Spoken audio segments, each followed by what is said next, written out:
اور رسول اکرم صلی اللہ علیہ وسلم نے ارشاد فرمایا، بڑی مزے کی حدیث پاک ہے، آپ نے ارشاد فرمایا آتیت خمسا لم یؤتہن احد قبلی نصرت برعب مسیرۃ شہر۔ آپ نے ارشاد فرمایا اے میرے صحابہ سنو، اللہ رب العزت نے مجھے بہت ساری چیزیں عطا فرمائی، لیکن 5 ایسی مخصوص چیزیں عطا فرمائی ہیں مجھ سے پہلے کسی نبی کو عطا نہیں کی گئی۔ آپ نے فرمایا سب سے پہلے نصرت بالرعب مسیرۃ شہر، آپ نے فرمایا میرا دشمن مہینے کی مسافت پر ہوتا ہے، مہینہ کی سفر پر دور ہوتا ہے، لیکن اللہ رب العزت نے میرا ایسا رعب بنایا، ابھی مہینے کا سفر باقی ہے لیکن اس کے دل میں محمد مصطفیٰ کی دہشت ہو جاتی ہے، رعب ہو جاتا ہے، ڈر جاتا ہے کہ کس طرح ان کے ساتھ جنگ کروں گا، کس طرح ان کے ساتھ لڑوں گا، کس طرح ان کے ساتھ مقابلہ کروں گا۔ فرمایا میرا دشمن ہوتا 1 مہینے کی مسافت پر ہے پر میرا رعب اس کے دل میں داخل ہو جاتا ہے۔ یہ اللہ نے مجھے انعام عطا فرمایا، اور فرمایا وجعلت لی الارض مسجدا وطہورا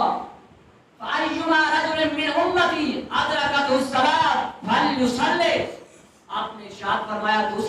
دوسری چیز یہ عطا فرمائی اور کسی نبی کو نہیں ملی۔ فرمایا کون سی چیز ہے؟ فرمایا اللہ نے جب میں دنیا پہ آیا اللہ نے ساری زمین کو میرے لیے مسجد اور پاک بنا دیا ہے، ساری زمین کو پاک فرما دیا۔ فَأَيُّمَا رَجُلٌ مِّنْ أُمَّتِي، میرا امتی جہاں بھی ہو، جس مقام پر ہو، اگر نماز کا ٹائم آ جائے تو وہاں کھڑے ہو کر وضو کر کے نماز ادا کر لے، اللہ رب العزت اس کی نماز قبول فرما دے گا۔ اور باقی نبیوں کے لیے یہ مقام نہیں ہے، باقی نبیوں کے لیے اور ان کی امتوں کے لیے ایک مخصوص جگہ ہوتی ہے، ایک مخصوص مقام ہوتا ہے جہاں نبی اور ان کی امتیں عبادت کرتی ہیں۔ اور محمد مصطفیٰ صلی اللہ علیہ وسلم کو یہ انعام ملا کہ آپ کی امت جہاں بھی ہو، جدھر بھی ہو، اگر نماز کا ٹائم ہو جائے وہیں وضو کر کے نماز پڑھے، اللہ رب العزت اس کی نماز کو مقبولیت کی عطا فرمائے گا۔ اور رسول اکرم صلی اللہ علیہ وسلم نے ارشاد فرمایا تیسری چیز وَأُحِلَّتْ لِيَ الْمَغَانِمُ وَلَمْ تَحِلَّ لِأَحَدٍ قَبْلِي، کہ میرے لیے میری امت کے لیے غنیمتیں حلال کر دی گئی اور پہلے کسی نبی کے لیے حلال نہیں ہوئی، کہ جب کسی قوم کے ساتھ جنگ لڑتی، جب ان سے مال آتا، جائیداد آتی، دولت آتی، تو وہ دولت اکٹھی کر کے کسی پہاڑ پر رکھ دی جاتی اور آگ آتی اسے جلا کر راکھ کر دیتی۔ فرمایا مجھے یہ انعام ملا، میری امت کو یہ انعام ملا، جب کافروں کے ساتھ مشرکین کے ساتھ جنگ لڑیں گے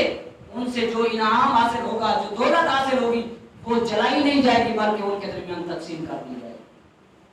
اور رسول اکرم صلی اللہ علیہ وسلم نے ارشاد فرمایا وَآتَيْتُ الشَّفَاعَةَ وَكَانَ النَّبِيُّ يُبْعَثُ إِلَىٰ قَوْمِهِ خَاصَّةً وَبُعِثْتُ إِلَى النَّاسِ عَامَّةً۔ اور حضور اکرم صلی اللہ علیہ وسلم نے ارشاد فرمایا مجھے اللہ نے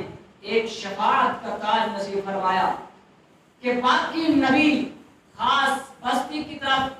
خاص عوام کی طرف، خاص علاقے کی طرف مبعوث کیے گئے، پر فرمایا مجھے ساری مخلوق، ساری کائنات کے لیے نبی بنا کر دے۔ تو یہ نبی علیہ السلام کو 5 خصلتیں اللہ نے ارشاد فرمائی اور عطا فرمائی، اس سے پہلے کسی نبی کو عطا نہیں کی گئی۔